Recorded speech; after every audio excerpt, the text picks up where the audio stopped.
puncak kesadaran seksual adalah seks. Kok bisa? Nah, itu gimana? Menurut Mas Riko gimana? Karena Mas Riko juga banyak bicara soal itu gitu. Nah, Mas Hendra kan lahir melalui seks kan? Iya kan? Nggak mungkin lahir dari... Bener berarti itu, puncak kesadaran seksual. Bener. Puncak kesadaran itu bisa dialami melalui seks. Kesadaran itu bisa dialami secara aktual melalui seks. Makanya banyak meditator yang ikut kelas bersih jiwa. Awalnya mereka nggak paham apa sih yang dinamakan kesadaran, yang diwakili oleh nama kesadaran. Setelah dia praktek seks berjiwa, dia baru paham karena mengalami secara aktual. Ya karena manusia tercipta melalui seks. Artinya pada dasarnya zigot itu kan sel sperma dan sel ovum yang bergabung jadi satu, membentuk sel seks. Kemudian sel seks berdiferensiasi, berspesialisasi menjadi jaringan, kemudian organ, membentuklah tubuh kita. Artinya secara esensi tubuh kita adalah sel seks. Tubuh kita adalah seksualitas. Artinya jalan termudah untuk tercerahkan adalah melalui seks. Karena tubuh kita tercipta melalui seks. Tapi bukan sembarangan seks ya? Iya. Seksnya harus benar. Jadi ada seks yang didasarkan oleh ego dan ada yang didasarkan di cinta. Bagaimana kita bisa sampai di seks yang cinta? Ya kita perlu belajar seks amatif.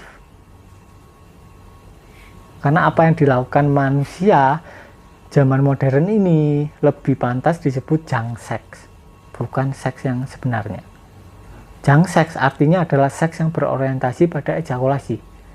Dan ketika kita ejakulasi atau bahkan orgasme, penelitian terbaru mengatakan bahwa ketika kita orgasme, ketika kita ejakulasi, bahkan ketika wanitanya orgasme, dopaminnya turun.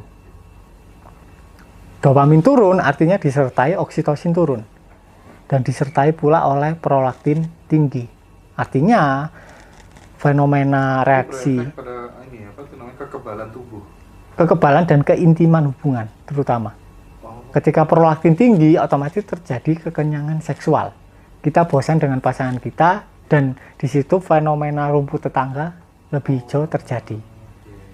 Kalaupun tidak ada tetangga yang bisa kita gasak, akhirnya kita akan gasak bokep. Otomatis. Gitu ya, Mas, ya? Karena bokep ini kan, video porno ini kan produksinya tiap hari dan melimpah.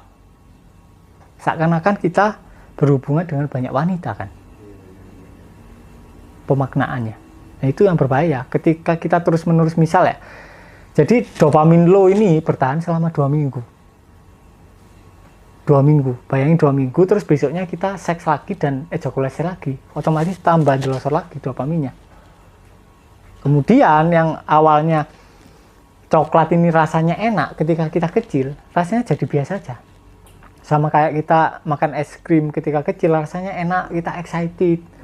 Terus sekarang waktu dewasa karena dopaminnya udah sangat low, rasanya biasa aja. Makanya setelah kita lebih berumur, garam itu kita rasa tidak begitu asin. Nambah terus kadarnya. Dan itu yang menyebabkan ejakulasi dini. Karena konsumsi garam yang berlebihan. Karena kandungan garam ini kan NaCl. Natriumnya akan berkompetisi dengan nitrida oksid. Nah, ketika dia berkompetisi dengan oksida nitrat, artinya oksida nitrat di sini kan berperan sebagai pemicu relaksasi di tubuh. Artinya ketika oksida nitratnya kurang, ya cepat ejakulasi. Termasuk respon kontraktil batang penisnya menjadi buruk. Ketika diteruskan akan berakibat ke impotensi. Nah ini teman-teman yang pengen memperdalam di kelasnya nanti ada pendampingan 2 minggu ya, kelas online Zoom Mas Riko di tanggal